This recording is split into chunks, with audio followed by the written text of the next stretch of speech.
तो चलिए आज हम एक बहुत ही कमाल के AI art tool mid journey की दुनिया में चलते हैं। ये वो टूल है जो शब्दों को तस्वीरों में बदल देता है और आज हम इसी का जादू सीखने वाले हैं। जरा इस तस्वीर को देखिए, क्या कमाल की लग रही है ना? ये कोई हॉलीवुड मूवी का सीन नहीं है, बल्कि बस कुछ शब्दों का नतीजा है। मिड जर्नी इसी तरह के टेक्स्ट कमांड से ऐसी हैरान कर देने वाली कला बना सकता है। तो सवाल ये उठता है कि आखिर ये होता कैसे है? मतलब सिर्फ कुछ लिखे हुए शब्द एक पूरी की पूरी तस्वीर में कैसे बदल जाते हैं? चलिए इसी सवाल का जवाब ढूंढते हैं। तो हमारा आज का सफर कुछ ऐसा रहेगा। हम वो वाह वाले पल से शुरू करके अपना स्टूडियो सेटअप करेंगे, फिर टेक्स्ट से तस्वीर बनाना सीखेंगे, अपने एआई टूलकिट को समझेंगे और आखिर में अपनी एक खास स्टाइल बनाना भी जानेंगे। तो चलिए शुरू करते हैं। अच्छा, तो सबसे पहले हमें एक शांत जगह चाहिए जहां बिना किसी डिस्टर्बेंस के काम किया जा सके। इसे किसी टेक्निकल काम की तरह नहीं, बल्कि ये सोचिए कि हम अपना एक पर्सनल आर्ट स्टूडियो बना रहे हैं। अब देखिए, अगर आप सीधे मिड जर्नी के पब्लिक चैनल पर जाएंगे ना, तो वहां तो मतलब हजारों लोग एक साथ अपनी तस्वीरें बना रहे होते हैं। एक तरह की बाढ़ होती है वहां। उस भीड़ में ध्यान लगाना लगभग नामुमकिन है। तो इसका हल क्या है? बस ये 3 आसान से स्टेप्स।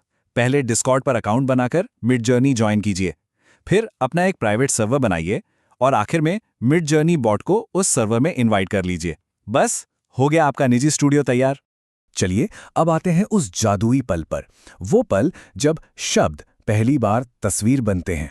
सच में ये एक आहा मोमेंट होता है।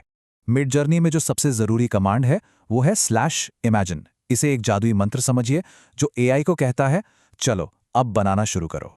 तो चलिए एकदम सिंपल सी चीज से शुरुआत करते हैं ताकि कोई कंफ्यूजन ना हो। हम बस टाइप करेंगे /imagine a red donut, मतलब एक लाल डोनट। और ये देखिए, अरे वाह! कुछ ही सेकंड्स में मिड जर्नी ने हमें एक नहीं बल्कि 4 अलग अलग लाल डोनट के ऑप्शन दे दिए। सोचिए, इतने सिंपल से कमांड से भी क्वालिटी कितनी जबरदस्त है। ठीक है, तो बेसिक्स तो हो गए। अब वक्त है अपने टूलकिट को थोड़ा अपग्रेड करने का। ये कमांड्स जो हम देखेंगे, ये समझिए आपके डिजिटल ब्रश और पेंट की तरह हैं। इनसे एआई पर पूरा कंट्रोल मिलता है। पहला टूल है आस्पेक्ट रेशियो। आसान भाषा में कहें तो तस्वीर का साइज और शेप। इसके लिए हम -AR कमांड का इस्तेमाल करते हैं। इससे यह तय होता है कि तस्वीर स्क्वायर होगी, लंबी होगी या फिर चौड़ी। इसका असर यहां बिल्कुल साफ साफ दिख रहा है। बाईं तरफ है डिफॉल्ट स्क्वायर तस्वीर और दाईं तरफ जैसे ही हमने -AR23 जोड़ा, तस्वीर लंबी हो गई। है ना एकदम आसान? एक और मजेदार बात यह है कि मिड जर्नी लगातार बेहतर हो रहा है।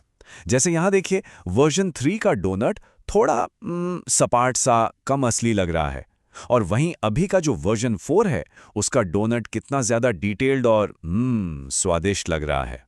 अगला कमांड है नो। ये बहुत काम का है। जब आप तस्वीर में कोई चीज नहीं चाहते, तब इसका इस्तेमाल होता है। ये एआई को बताने का तरीका है कि भाई ये वाली चीज मत बनाना। और एआई की क्रिएटिविटी देखिए। जब हमने एक हरे भरे सीन से पेड़ हटाने को कहा, तो उसने वो जगह खाली नहीं छोड़ी, बल्कि वहां एक बहुत ही सुंदर सा स्मारक बना दिया। है ना कमाल? तो आप बेसिक कमांड से आगे बढ़ते हैं और उन तरीकों को देखते हैं जिनसे आपकी कला में एक पर्सनल टच, एक सिग्नेचर स्टाइल आ सकती है।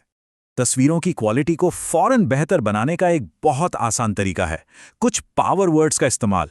शब्द जैसे 3D, hyper realistic, life like, detailed, ये जादू की तरह काम करते हैं। और फर्क तो बिल्कुल साफ है। बाईं ओर मंगल पर स्पोर्ट्स कार की एक ठीक ठाक तस्वीर है, लेकिन दाईं ओर जैसे ही हमने वो पावर वर्ड्स डाले, वही तस्वीर एक हाई बजट 3D रेंडर जैसी बन गई। जरा इसकी डिटेलिंग तो देखिए। अब एक थोड़ी एडवांस टेक्निक, इसे कहते हैं वर्ड वेट। इसमें डबल कॉलन यानी $2 और एक नंबर का इस्तेमाल होता है। इससे हम एआई को बताते हैं कि प्रॉम्प्ट के किस हिस्से पर ज्यादा जोर देना है। इस टेबल से ये समझना बहुत आसान हो जाएगा। मान लीजिए हमारा प्रॉम्प्ट है एक स्पोर्ट्स कार और एक कुत्ता। अगर हमें कार को ज्यादा इंपॉर्टेंस देनी है, तो हम उसे 5 जैसा ज्यादा वेट देंगे और कुत्ते को 2 जैसा कम। और आखिर में 2 बहुत ही बढ़िया टाइम बचाने वाले कमांड्स। प्रेफर ऑप्शन सेट से आप अपने सारे पसंदीदा पावर वर्ड्स का एक शॉर्टकट बना सकते हैं, और प्रेफर सफिक्स से आप हर प्रॉम्प्ट के आखिर में अपनी फेवरेट सेटिंग जैसे एस्पेक्ट रेशियो ऑटोमैटिकली जोड़ सकते हैं। याद है वो शुरू वाली शानदार तस्वीर? ये उसी तरह का एक प्रॉम्प्ट है जो मिड जर्नी कम्युनिटी के ही किसी ने इस्तेमाल किया था। इससे पता चलता है कि जब इन सारी टेक्निक्स को एक साथ मिला दिया जाए तो क्या कुछ बनाना मुमकिन है। तो हमारा ये सफर यहीं खत्म होता है, पर एक सवाल पीछे छोड़ जाता है कि जब कोई भी सिर्फ शब्दों से इतनी कमाल की कला बना सकता है, तो फिर एक आर्टिस्ट होने का असली मतलब क्या है? जरा सोचिएगा इस बारे में।